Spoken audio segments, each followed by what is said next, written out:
Hi guys, Jordan from P&P Campers. Just going to do your handover video on your Adria Twin. So if we start under the bonnet, on the left hand side we've got basically everything really. We've got the washer fluid up here at the top, power steering fluid here in the middle, and your engine coolant, which is in the right place for a cold engine. Brake fluid attached to the servo down the back there. Engine oil gets topped up through this cap here at the bottom, and then you check your engine oil from this dipstick down here. It's not been cleaned up yet, so don't worry about that. It will be cleaner than that. Air filter sits down here in this box underneath, and the engine battery in these vans doesn't actually sit under the bonnet whatsoever. It sits under the floor in the cab.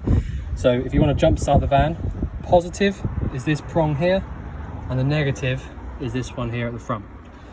So yeah, so I think that's about it for under the bonnet really. You've got your both of your plates here. So the original Fiat plate is this one here with the bigger sort of rivets, and the Adria one, so the one that you actually go off, is this one here, this sticker. So that's giving you all your axle weight and all the gross weight, all that kind of stuff. So that's there. If you drive to the driver's side now, I'll just open up the door a little bit and show you a couple of bits inside. Hazards are in the middle. Lock and unlock the cab from inside the cab, which is nice, so that you don't actually have to get out or use the key or anything to do that. Rear heated window doesn't work, obviously, because the original windows aren't there anymore. So you know, don't don't expect that to work. 5-speed manual gearbox. Reverse is lift up on the handle and up over to the corner like that, top left. Lights are on the left hand stalk, dip beam, main beam, and then indicators as well, and also your flash. Wipers and washers, so pull up for washers, all the way up or down for the wipers.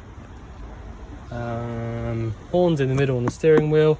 You've got a single DIN head unit up there, which I have just had on as well. It's not something we'd normally check, to be honest, but I just thought I'd go through it, and it does work really nicely. The speakers sound pretty good as well, actually, to be honest.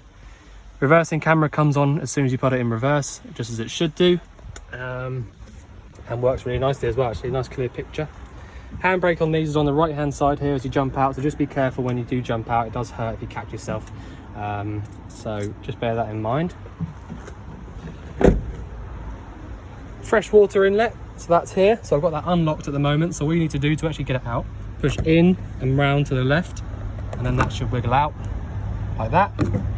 Push in all the way around to the right, and then you could lock that up with this key here, I believe. And then you see now that just spins, doesn't actually come out whatsoever, and that's how that works. So just to show you again, unlock it, key out, push in, and just let that come out. That's it, nice and easy. All right, so I will lock that up actually, just so I don't forget.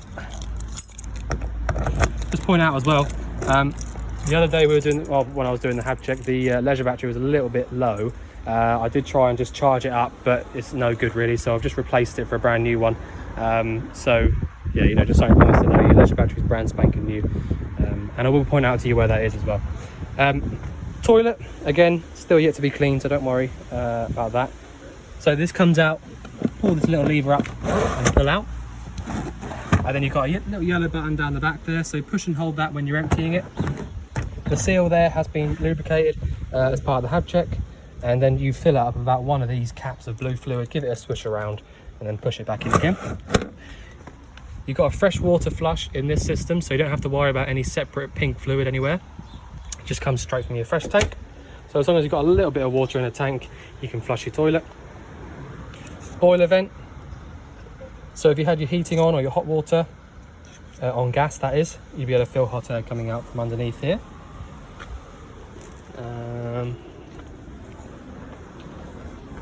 Okay, so at the back of the van here we've got the gas, so you've got the LPG sticker on there. Whacking great big gas locker, so you've got space for 2 13 kilo propane bottles or 2 12 kilo butanes, 2 of these, maybe even 3 of those really, if you wanted to actually sort of squeeze them up a bit. But the way to turn them on, turn it on is anti-clockwise round to the left, and turning it off is clockwise round to the right. And if you remember to turn it all the way on or off, when you're doing so. You won't be able to get confused as to which way is on or off if you do that every time. To actually take the pigtail off, the switch between bottles is literally a twisting one, so you literally just turn it off with your hand and then pop it onto your new bottle, and it's as easy as that. If you ever find that you turn the gas bottle on and you don't get any gas coming through to anything, push and hold this green button in for a few seconds, and that should just allow it to come through just enough to get it. It's basically a little purge. So yeah, but that's the gas locker, nice and easy. I'll leave those spanners in there as well, they're quite useful to have if you ever needed to take anything else off. Awning winder is just here on the bed. I didn't really know where else to pop it, to be honest. We can pop it under the bed actually, but yeah, that's good. That's for your new awning that we've had fitted. That's about it for back here, I think. Obviously you've got your ladder and your bike rack on the back doors as well. Hookup point, so if you're at home or at your campsite, that's where you put your hookup cable in, and that'll give you access to using your plug sockets and everything to 240 volts. So your fridge, the heat, you got your water heating on 240 as well actually, so you know, all nice things to know. Inside the passenger door, a couple of useful things to know. Well, just down here you got the diesel points, that's how you get in there. That's your ignition key, which goes into there to unlock that. And then to actually open the bonnet, you have to pull this lever just inside the passenger door to release the actual cable for the bonnet. Your jack and wheel brace and everything is under this passenger seat as well, and you've also got a little tray under the driver's seat for whatever you need really as well. So yeah, that's about it really. I'll show you around the inside now. I think just take my shoes off, it's been cleaned inside. So right, so straight away I'll just show you the control panel first off. That's probably the best way to do it really. So the main button really is this 12 volt one. So it says 12 volt at the top and it's got a broken circuit symbol at the bottom. So push up to switch that on and you get the green light. So that means that your 12 volt is on, and that'll also mean that your lights and everything else 12 volt will work inside the van. So that's that. You've also then got next door to that, you've got a push up for your engine battery and down for the leisure. So pushing up is showing you your engine battery level, so you've got green, so that's full voltage, and push down, leisure battery, full voltage again. That's because I just replaced the battery for a new one. Then you've got, on the right hand side here, you've got your freshwater and wastewater levels. So push up, you've got half a tank of freshwater and basically no wastewater at all. And then you've got your pump, so push that on, it's a submersible pump. So what that means is it works via cables. So basically the pump will not come on until you actually pull one of these taps. Most pumps, or not most, half of the pumps on the motorhomes are via pressure, which I think it was on your old van actually. So in my opinion these ones are a bit better because you don't get quite so much pressure building up. So usually there's no leaks or anything like that. This is a new tap as well. I had to fit this new tap because the old one was totally knackered. So this is brand new as well. So if I just pull that, you see what comes through like that. Over to the hot. Make sure we've got no real air coming through, which we don't. Nice, clean, nice, clear. So you get a bit of air coming out now, so that's just normal. You see it's draining out really, really well as well, which is a good sign. Switch that off and then your pump's just gone straight off, so there's no, it won't run on or anything like that. All pretty straightforward under here. That's just your wiring for the actual sink. Just in here we've got your gas isolators. So if you wanted to turn any of the individual appliances off, you can do so by turning those 90 degrees so they're horizontal, so they're vertical, sorry, rather than horizontal. Then if I just show you in here as well, bathroom, got exactly the same kind of tap, so literally just turn it like that, or hot, like that, and then this comes all the way out and goes in here as a shower. I'll pop that back on in a second. It's my own fault, pulled it too hard. So yeah, that's basically how that works. It's pretty simple. And then your toilet Again, the only thing to point out really with these toilets is that you have to make sure that you leave the flap closed if you want to take the cassette out from outside. So when you finish with the toilet, make sure you close it. So push the button down, that'll get your flush coming out, and then drain it, open the flap, close the flap, put the lid down. That's it really. You've got a light switch up here. I'll switch that off for now. I'll leave that open as well actually. So yeah, that's your pump. Switch that off when you finish with it. Just, you know, I mean, it's unusual for them to run on, but sometimes they do. It's not anything to worry about. It's just, you know, sometimes they're wired up to just stay on when you've got the button on. So, you know, it doesn't really make a huge difference. All right, I'm all right. Just doing a video. I'm just doing a video. Yeah. Right. Yeah. So you make sure you turn that pump off before you, you know, once you finish using it. Have that off in that position there, and if you want to use your 12 volt and all your lights and things like that, make sure that's in the on position with the green light. Hob, you will need a clicker to ignite these hobs, so you need a little lighter or something to light these up. Push in and hold to get that to come on. The grill has got its own ignition here with a piezo igniter. Push and hold on that again. I don't really need to show you how to use that because it's, you know, it's pretty self-explanatory. It's just like a household, you know, oven or cooker or whatever, whatever you've got. Pretty straightforward. But obviously that's all working as you know, as it should. Down like that. Okay, so the fridge next. I'll show you. So really simple. All you need to do to get it to light up is you've got the button on the right hand side for the igniter. This is on gas as well, by the way. Just put it down so I can show you. So on the gas, switch the igniter on and you can see it clicking, and you can also hear it as well. You probably can't hear it on the video, but I can hear it now. Push in and round to the upright position, and then just watch that and listen to it as well. So it's gone off, it's stopped. So basically what that means is that the gas is definitely lit up. Thermocouple's noticed the gas is lit and it stops the igniter. I just let this out.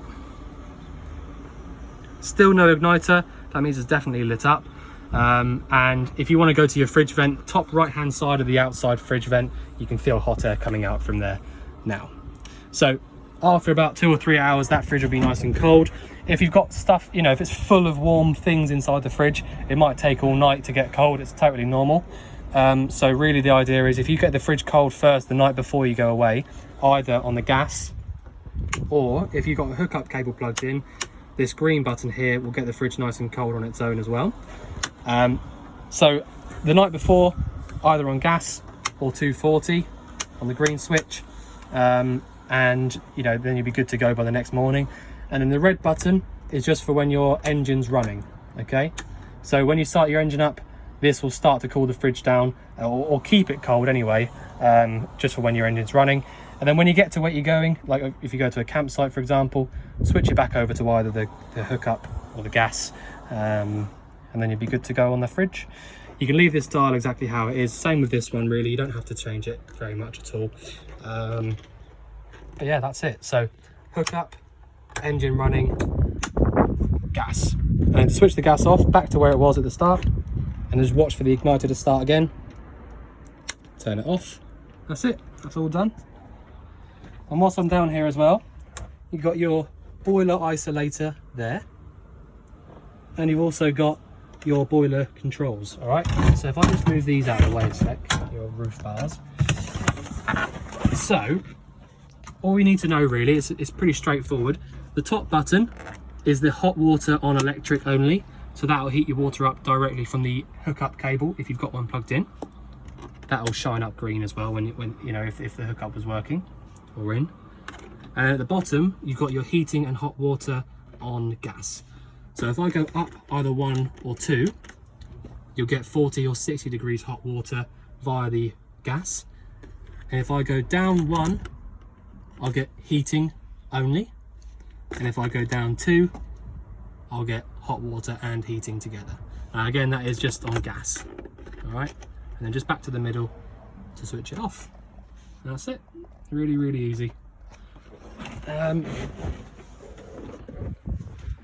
Okay, so what else have we got? So the windows, they're all pretty straightforward. They all just, well, the blinds and the fly screens, they all just come down and then just latch on to there. You've got plug sockets all the way around the van. So you've got, this will be a 240 volt 3-pin plug there, 12 volt aerial.